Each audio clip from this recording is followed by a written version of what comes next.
Esse texto é uma única unidade.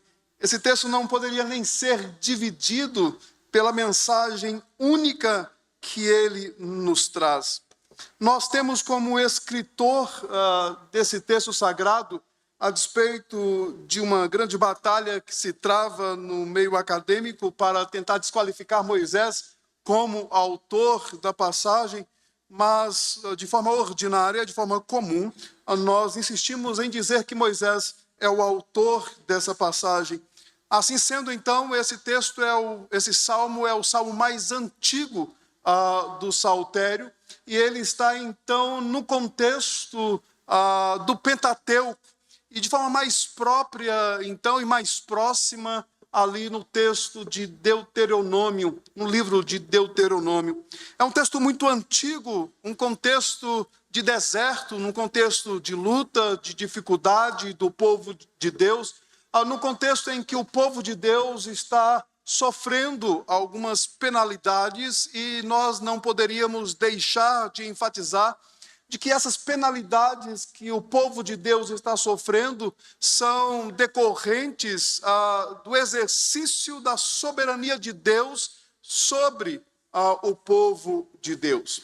Isso é muito bom que se diga, porque, como eu disse, o texto que nós lemos em 2 Crônicas, o povo estava sob o padecimento não pela força de Satanás ou pela força de qualquer homem, mas pela força divina de Deus. Esse foi o texto que vocês leram. É por isso que o povo é chamado a recorrer ao Deus que estava punindo o povo.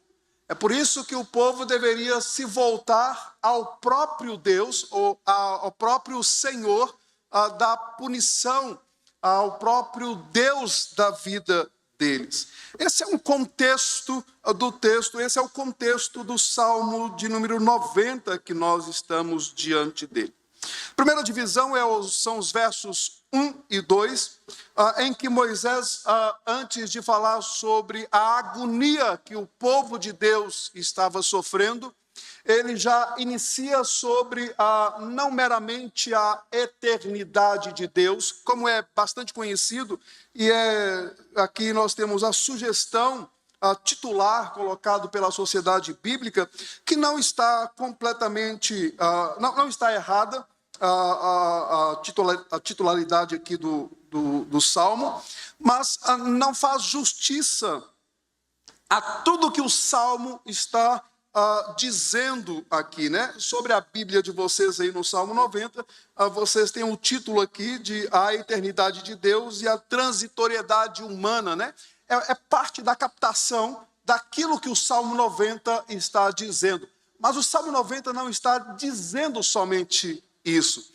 Existe muito mais no Salmo 90 do que a eternidade de Deus e a transitoriedade humana. Isso é parte daquilo que o Salmo 90 está dizendo. Em parte, o Salmo 90 fala da eternidade de Deus e da transitoriedade humana. Mas, por exemplo, o tema que eu anunciei para vocês sobre Deus sendo a nossa morada eterna é exatamente uma das coisas que nos fala o Salmo 90, ou seja, vai muito mais além do que a eternidade de Deus e a transitoriedade humana. Nós temos uma terceira coisa que é dita aqui no Salmo de número 90, né? Então, muito mais do que a transitoriedade humana e a eternidade de Deus, o Salmo 90 expressa aqui. E Moisés, então, falando sobre a agonia que o povo de Deus estava passando, sobre aquilo que o povo de Deus estava experimentando neste mundo caído,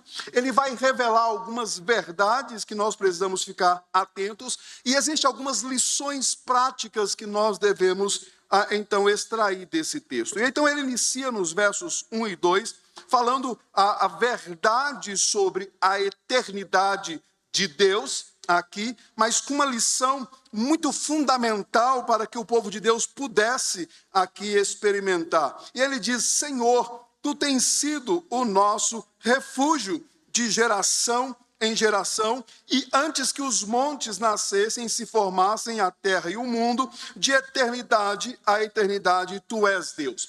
Então ele está dizendo aqui basicamente duas coisas. Ele está exprimindo aqui o fato de que Deus é eterno. É por isso que ele, escrevendo Gênesis, Deus inspira Moisés a não dar explicação de quem Deus é, mas nós já temos a colocação de que Deus existe, porque não é captada pela nossa mente sobre a eternidade de Deus, ou sobre quem de fato Deus é, ou como Deus é em sua essência. Nós não conseguimos falar sobre Deus ou explicar Deus em sua essência. Nós sempre seremos o que somos, criaturas, seres humanos, e nunca conseguiremos saber absolutamente sobre Deus. Moisés então fala sobre a essência de Deus. Tu és Deus. E ele está colocando Deus no seu devido lugar na nossa mente, na mente do povo de Deus.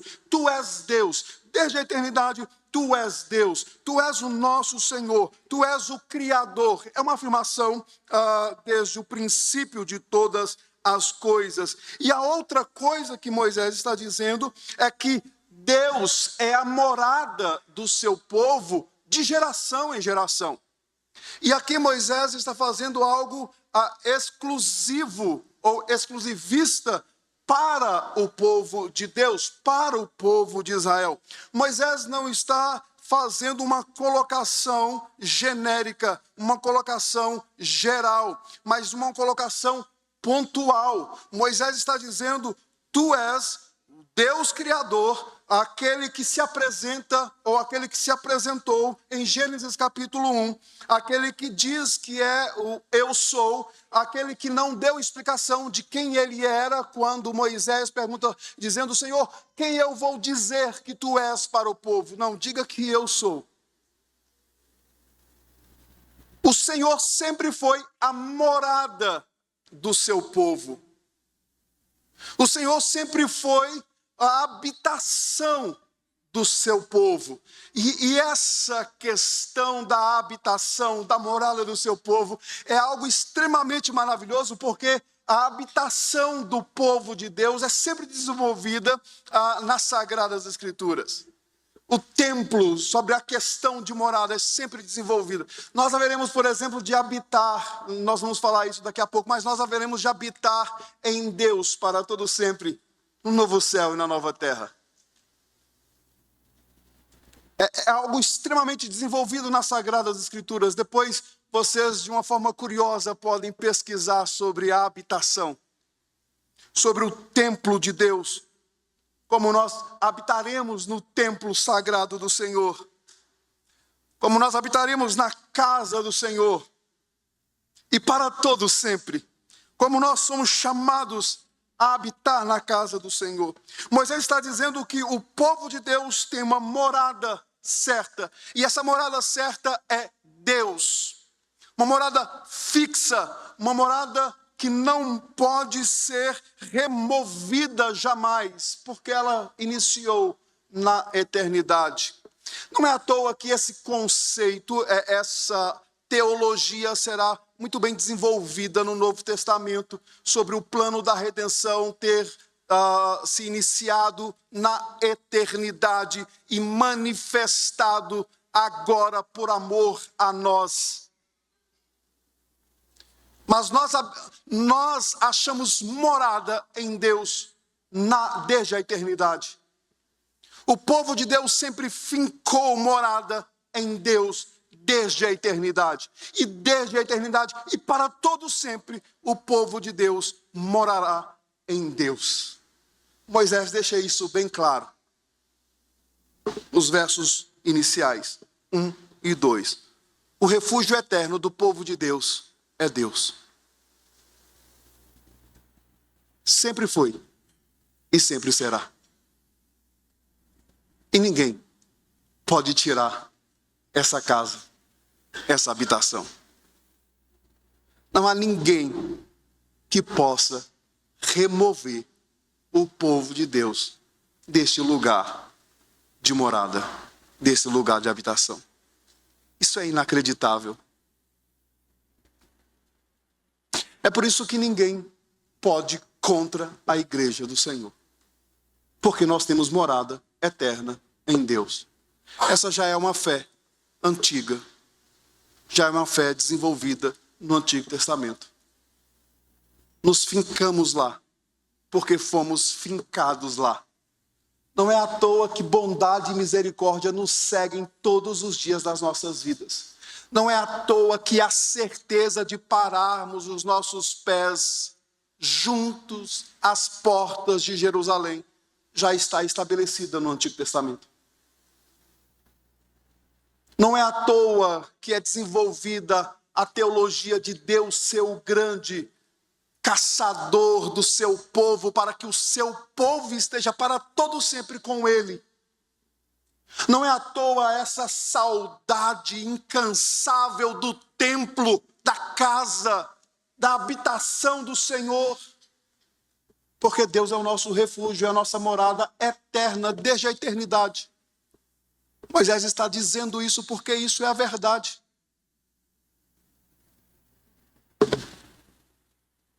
Dito isso, porque Moisés está pavimentando o caminho para a oração final. Esse salmo é conhecido também como um salmo de oração, de um homem de oração, como dizia Spurgeon. Moisés está pavimentando esse salmo para a oração final que ele faz, porque o povo está rebelde contra Deus. Lembra que eu disse que o contexto é o Pentateuco? É um contexto de rebeldia e de punição de Deus. Deus está com raiva do povo. A gente vai ver isso daqui a pouco. Deus está com raiva do povo, Deus está punindo o povo. Moisés vai fazer uma oração por livramento do povo.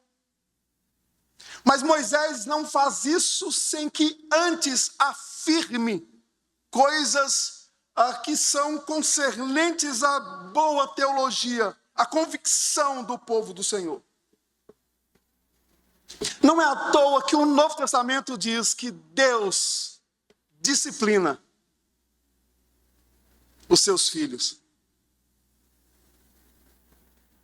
Como um pai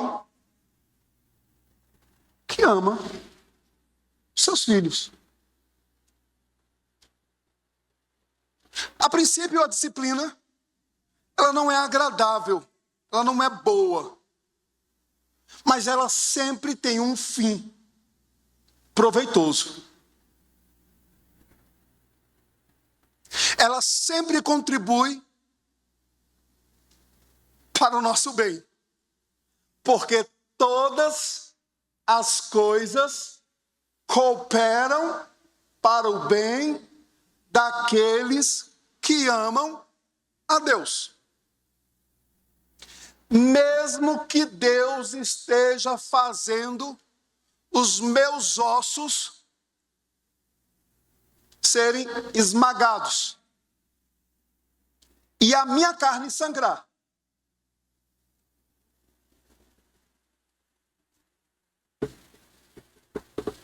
E aí então Moisés, do verso 3 ao verso 6, Moisés vai falar sobre a mortalidade do homem, sobre a transitoriedade do homem, sobre a futilidade do homem, sobre o quanto o homem é passageiro.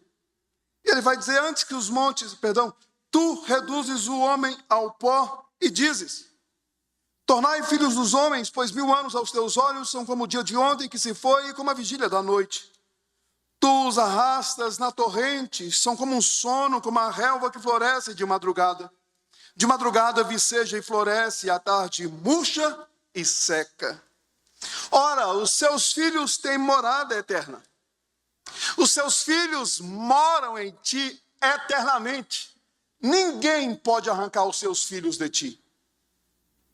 Os seus filhos moram em ti eternamente. Ponto final. Não há quem possam tirar os seus filhos de ti. Mesmo que venha uma tempestade, ou que venha um maremoto, ou que venha um grande vendaval.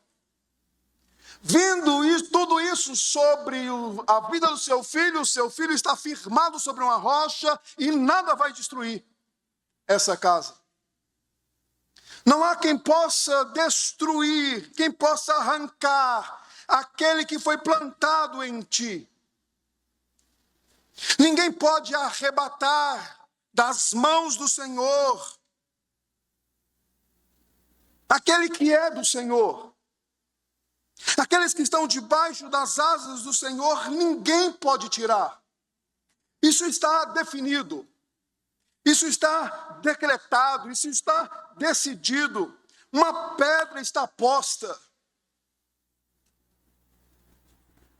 A sua morada celestial está garantida. Ponto final. Nós temos uma morada eterna em Deus. Aqueles que são do Senhor, o maligno não toca. Mas tu, Senhor, reduzes o homem ao pó.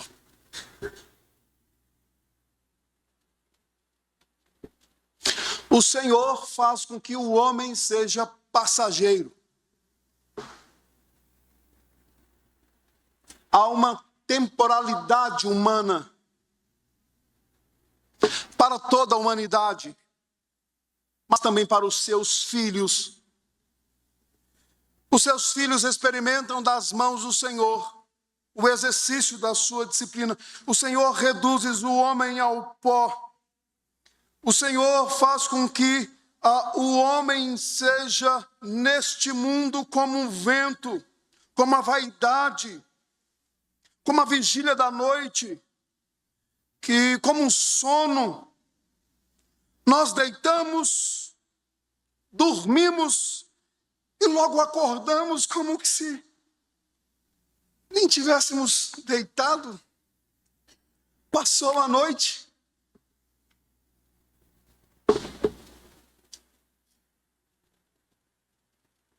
É como aquela planta que floresce de manhã, mas à tarde murcha e seca. Passa rapidamente a nossa vida. Moisés está reconhecendo que a vida neste mundo é passageira e que a temporalidade humana ela está estabelecida por Deus, porque quem reduz o homem ao pó é Deus. O Senhor Deus, Criador de todas as coisas, Ele está pesando a sua mão sobre toda a humanidade, inclusive sobre aqueles que têm morada segura nele para todo sempre. Ele está pesando a sua mão sobre todos e chamando todos e ordenando a todos a temporalidade neste mundo.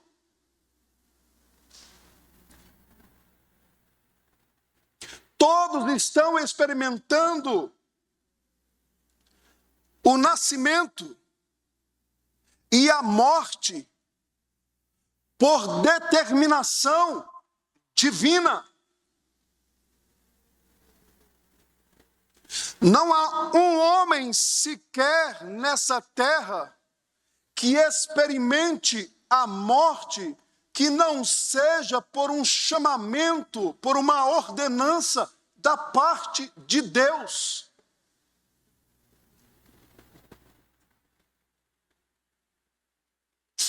E essa é uma parte da teologia fundamental para a fé cristã. Inegociável para a fé cristã. Importantíssima para um evangelismo que transforma vidas.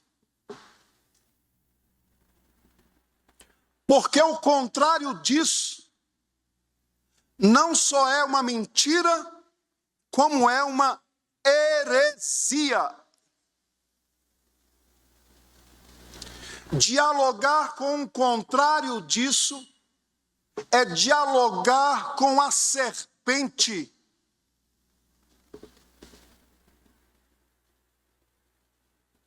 Percebam vocês que Moisés e qualquer outro escritor das Sagradas Escrituras, principalmente nos Salmos, vocês vão perceber uma linguagem comum, ordinária, que não há nenhum receio nas Sagradas Escrituras de tributação a Deus, de atribuir a Deus uma prática que é devida a Deus, ainda que seja um mal, como nós julgamos hoje. Por exemplo, a morte é um mal, porque ninguém considera como um bem. A morte é ruim. A morte é desagradável. A morte é um elemento estranho para nós. Ninguém supera a morte. Nós podemos nos esquecer por um período daqueles que partiram, mas geralmente nós vamos lembrar em dado momento, e todas as vezes que nós lembramos, a tristeza bate em nosso coração. Não há costume com a morte. A morte é ruim. Mas o salmista começa o verso 3, atribuindo a Deus a morte. Tu é quem reduzes o homem ao pó.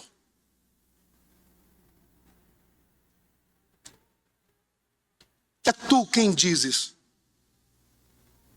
torne filhos dos homens ao pó.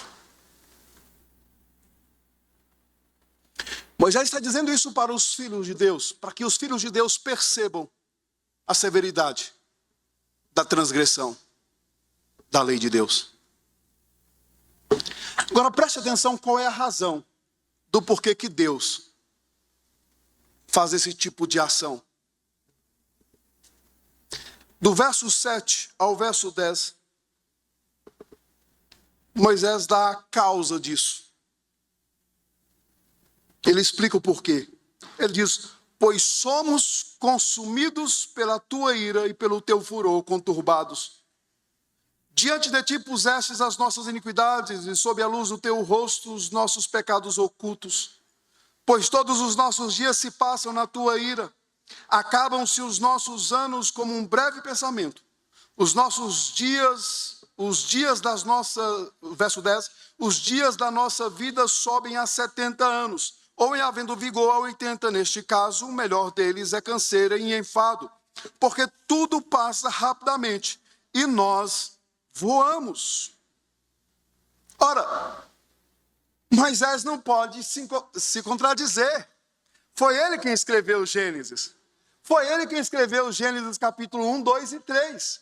Ele sabe muito bem do que ele está dizendo. Ora, ele escreveu o Gênesis capítulo 1, Deus é o criador de todas as coisas, e Deus criou todas as coisas perfeitamente. Deus criou tudo e tudo era muito bom. Deus deu uma ordem ao homem e disse: olha, vocês podem desfrutar de tudo que vocês quiserem, menos de uma árvore, a árvore do conhecimento do bem e do mal. Porque no dia que dela comer, vocês certamente...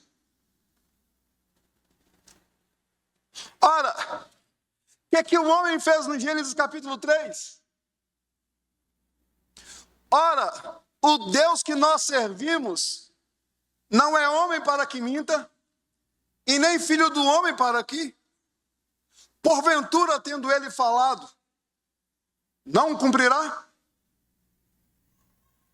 Ora, Deus disse que o homem haveria de morrer. Deus cumpriu a sua palavra.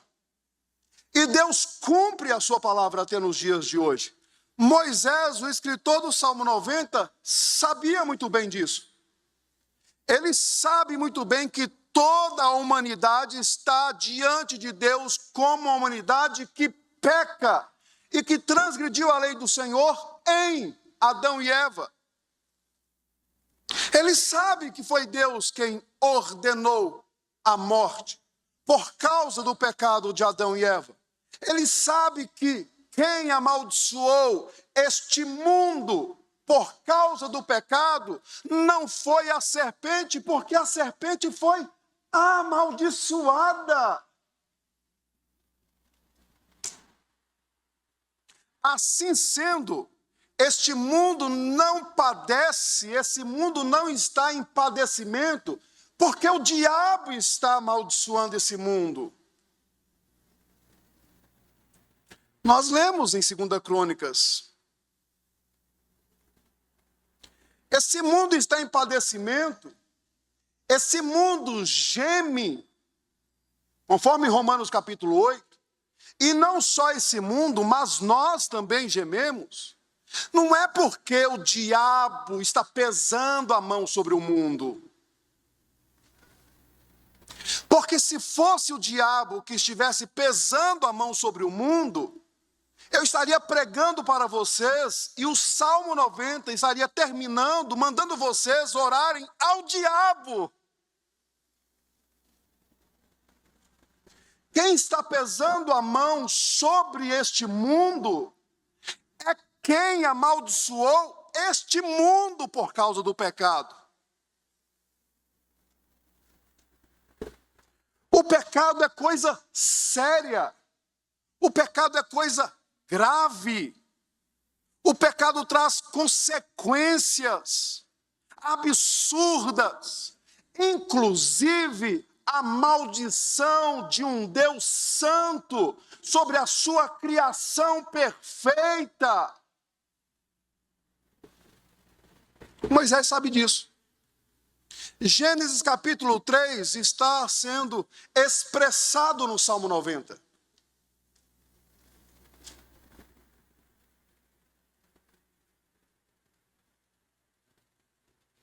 Por que que há morte? Por que que há padecimento? Porque nós pecamos contra Deus.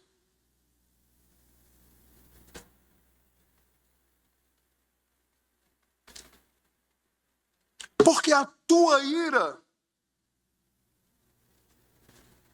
porque a tua ira está sobre nós, porque os nossos pecados estão diante do Senhor.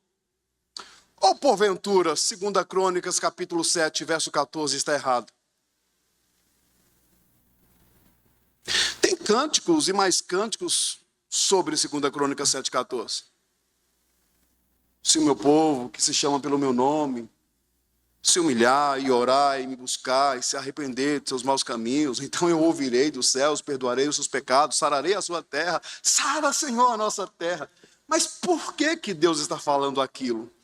Porque foi Ele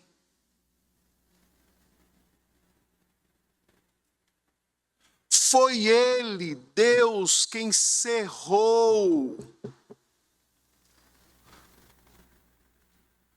a chuva, quem mandou a seca, por causa do pecado de rebeldia do povo dele. É por isso que ele está mandando o seu povo se voltar para ele. Moisés está expressando essa verdade dogmática aqui. Ele está dizendo, gente, nós estamos fazendo como os nossos pais fizeram. Nós estamos fazendo como Adão e Eva fizeram diante de Deus. Será que nós não estamos enxergando? Deus está pesando a mão sobre nós porque nós estamos nos rebelando contra Ele. Então o seu furor tem conturbado a nossa vida. A sua mão tem pesado sobre nós.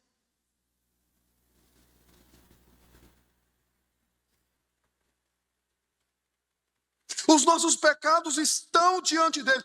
Os nossos pecados ocultos, porque eles não são ocultos diante dele. Todas as coisas estão patentes, nuas diante do nosso Deus.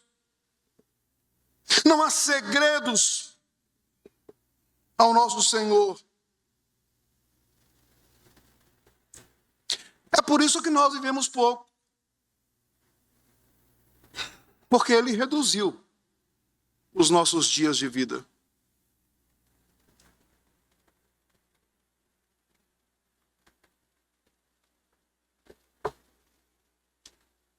Isso que é muito importante, porque nós não podemos dar honra e poder a quem não tem. A igreja evangélica tem negligenciado a leitura das Sagradas Escrituras e por isso ela tem deixado de glorificar ao seu Deus. E tem dado honra ou ao homem ou a Satanás.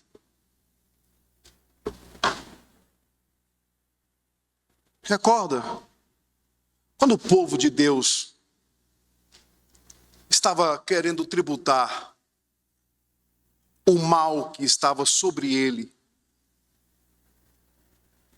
aos deuses dos inimigos, quando estava no cativeiro babilônico. Porque naquela época tinha a crença de que os deuses do exército inimigo humilhava não só o exército inimigo, mas também com os deuses, o Deus conquistado. E aí o povo de Deus estava começando a pensar que os deuses existiam e que aquele mal não fazia parte dos decretos de Deus, que Deus não tinha nada a ver, e Deus de repente aparece no livro de Isaías 45, 7, e diz para o seu povo, por meio do profeta, assim: olha, vocês não pensem que este mal que está sobre vocês pertence a outro Deus, ou a qualquer outro ser, não.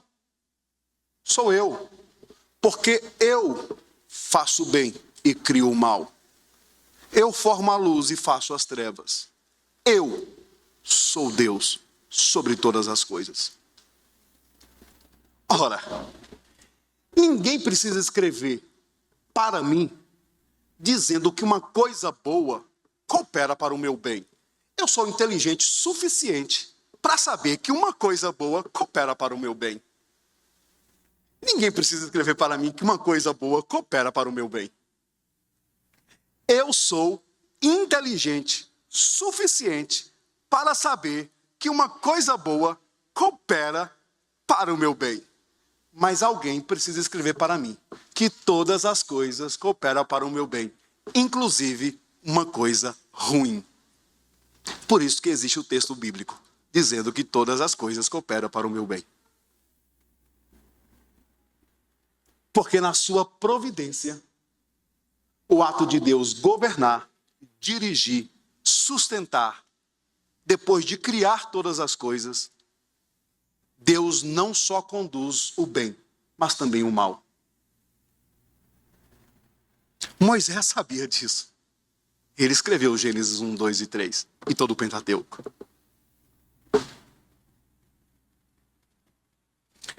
Versos 11 e 12. Olha que ele escreve sobre a verdadeira sabedoria. Eu sei que nós lemos esse texto em aniversário. Quando nós fazemos aniversário, né? Mas isso é muito mais profundo do que nós imaginamos. Versos 11 e 12, ele vai falar sobre a verdadeira sabedoria. Quem conhece o poder da tua ira e a tua cólera segundo o temor que te é devido? E então está o texto sobre a sabedoria. Ensina-nos a contar os nossos dias para que alcancemos coração sábio. Eu sei que nós nunca Deixa eu refazer.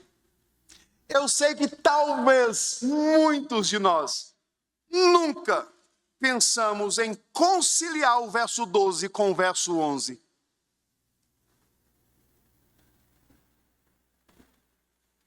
Porque nós, ou seja, porque muitos de nós não queremos fazer isso. Mas conhecer a ira e a raiva de Deus, há um paralelismo aqui do hebraico. Conhecer a ira e a raiva de Deus é a correspondência de ter ira, é a correspondência de ter sabedoria para os nossos dias.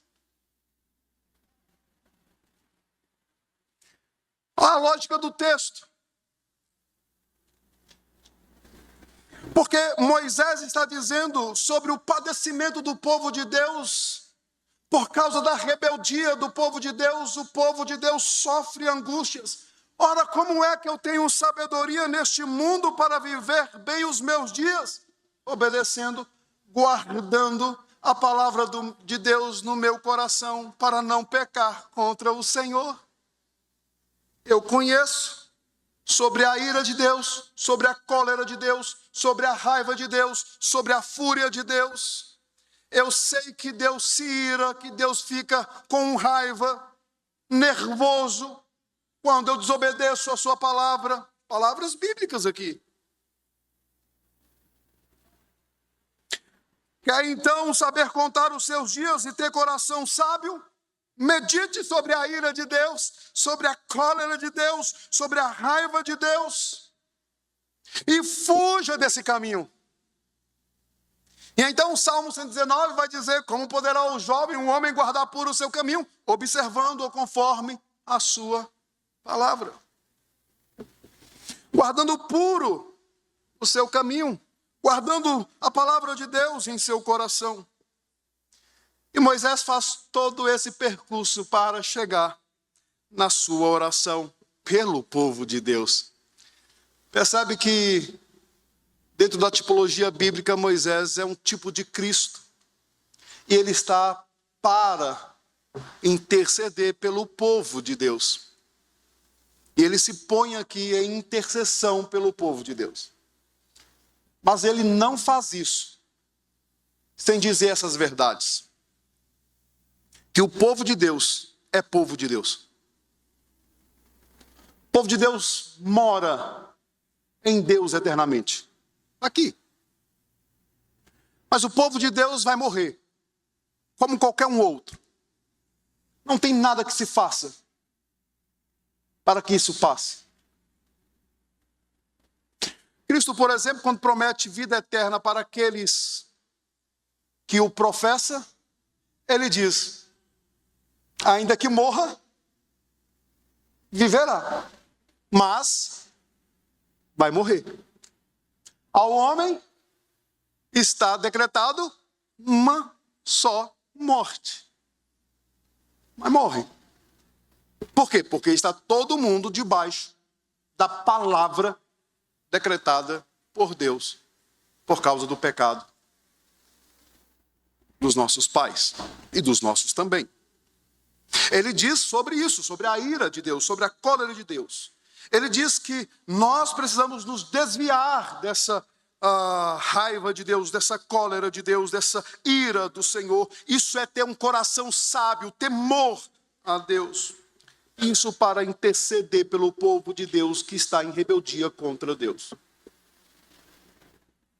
Quando no verso 13 ao verso 17, ele faz essa oração pelo povo do Senhor. Assim: volta-te, Senhor, até quando? Tem compaixão dos teus servos. Porque com um trato, é por isso que dentro da teologia reformada nós temos um trato comum de Deus e um trato especial, uma graça especial, uma forma de Deus tratar o seu povo. Sim, Deus trata o seu povo de forma diferenciada. As misericórdias do Senhor se renovam a cada manhã. Não é sobre a humanidade. É sobre o povo do Senhor. O Salmo 91, aqueles que habitam no esconderijo do Altíssimo, à sombra do Onipotente descansam. O descanso não é para toda a humanidade. É para aqueles que habitam no Senhor.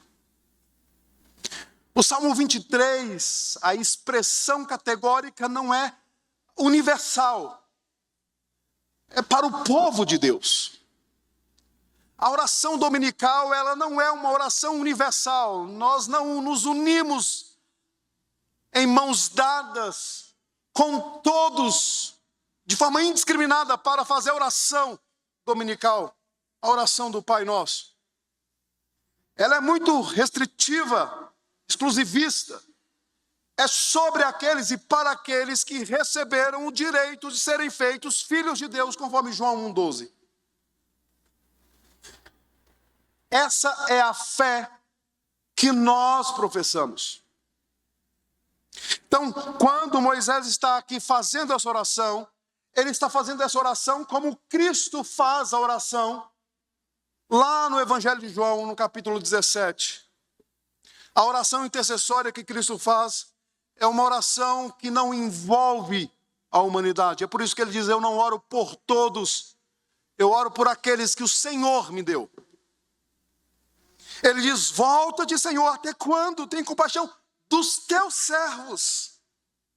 Esses mesmos que estão padecendo, Senhor, porque pecaram contra o Senhor. Tenha compaixão deles, porque não tributa a eles o que eles merecem. Esse é o seu povo, e é assim que Deus age com o seu povo. Tem compaixão do seu povo, sacia-nos de manhã com a tua benignidade, para que cantemos de júbilo e nos alegremos todos os nossos dias.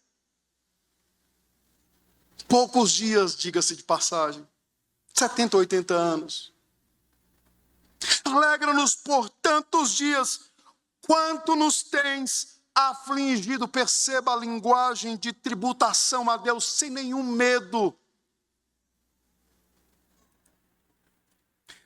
Alegra-nos por tantos dias, verso 15, quanto nos tem afligido, por tantos anos, quanto suportamos adversidades. A adversidade, verso 16, aos teus servos apareçam as tuas obras e a seus filhos a tua glória. Seja sobre nós a graça do Senhor nosso Deus. Confirma sobre nós as obras das nossas mãos, sim, confirma as obras das nossas mãos. Que oração intercessória e representativa maravilhosa que Moisés faz para com Deus ao povo do Senhor. Por que Moisés faz essa oração a Deus pelo povo do Senhor? Porque somente Deus pode socorrer o seu povo. Ora, não é escriturístico a verdade de que aquele que fez a ferida curará?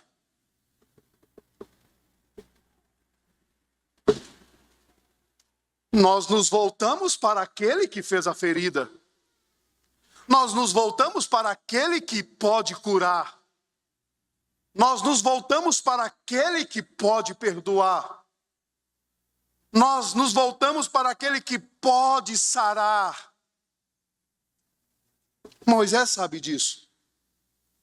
É por isso que Cristo intercede até hoje por nós, diante de Deus. Porque é Ele, não o outro. Deixa eu terminar fazendo algumas aplicações bem rápidas. Já peço perdão ao pastor pelo horário. Primeira delas é que sim, todos os filhos de Deus, sem exceção, todos que nasceram do alto, todos que foram regenerados, podem descansar com toda a segurança no Senhor, porque tem morada eterna. Deus trabalha de dia e de noite pela nossa morada. Não é à toa que Jesus disse que Ele vai preparar morada para nós. Não é à toa que o Senhor nos persegue com a sua bondade e a sua misericórdia. Não é à toa que os nossos pés vão certamente parar junto às portas de Jerusalém. Não há nada, não há absolutamente nada nesse mundo que possa nos separar do amor de Deus que está em Cristo Jesus. Nós moramos em Deus. E ninguém pode nos tirar dessa morada. Isso é extremamente maravilhoso. Nem mesmo a morte. Sim, essa é a segunda lição. Nós vamos enfrentar a morte nesse mundo. E daí? Cristo venceu a morte. O problema é dela. Que nos mate, nós viveremos. O máximo que as pessoas podem fazer conosco é tirar a nossa vida. É por isso que os homens de Deus entregam voluntariamente a sua morte, a sua vida, o seu corpo para a morte. Porque eles sabem, porque biblicamente é assim que está escrito. O que o homem pode fazer com vocês? Tirar a vida de vocês? Eu darei novamente a vocês. Temam antes a mim, disse Jesus, que posso matar tanto o corpo quanto a alma. Eles não podem nos matar. Nem mesmo a punição divina, a palavra do Senhor, de nos tirar a vida aqui neste mundo, que Ele vai cumprir a sua palavra. A nossa vida que é passageira aqui, isso não nos traz nenhum mal. Eu sei que Deus nos vende muito caro para a morte nesse mundo, como diz o Salmo 116, verso 15. Mas os puritanos, os nossos irmãos puritanos, tinham uma leitura muito piedosa sobre isso. É por isso que eles diziam, principalmente John Owen, quando diziam que a morte nos presta um favor agora, de nos entregar aos braços do nosso Pai. E é verdade.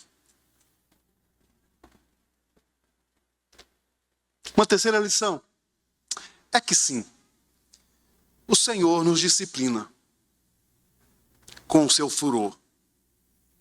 Às vezes nós padecemos nesse mundo, como igreja, como irmãos em Cristo, por causa da mão pesada do Senhor. Deus nos disciplina. Mas o Senhor nos disciplina sempre para o nosso bem. Não há uma leitura nas Sagradas Escrituras que Deus disciplinou os seus filhos para o mal, mesmo fazendo algum tipo de mal aos seus filhos.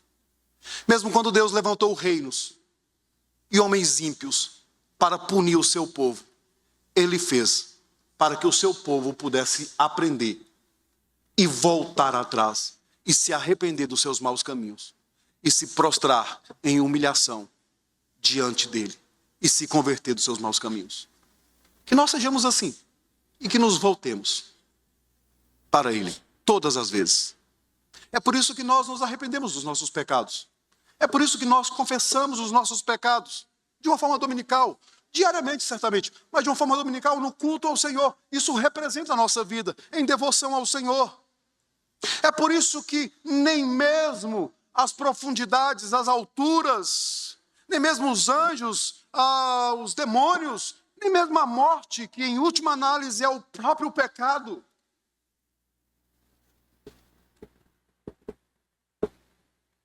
nada.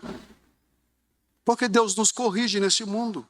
Deus disciplina os seus filhos. Moisés está dizendo isso. Última lição é que Moisés é um tipo de Cristo. Ele está intercedendo pelo seu povo, pela misericórdia continuada de Deus. Cristo faz isso conosco até os dias de hoje e fará para todo sempre. Cristo intercede por nós à direita de Deus, o Pai. Olha quem nós temos intercedendo por nós. Moisés intercedia pelo povo do Senhor no Antigo Testamento. Nós temos Cristo intercedendo por nós. Sério, nós somos mais do que vencedores em Cristo Jesus. Que vocês possam ser edificados continuamente, que nós possamos ser edificados continuamente pelo poder da palavra do Senhor. Que nós saiamos daqui convictos de que a palavra do Senhor é a palavra de Deus, curiosos com algumas coisas, que nós possamos pesquisar muitas coisas, aprender muitas coisas e sermos edificados em Cristo Jesus mutuamente. Deus os abençoe, em nome dele. Amém.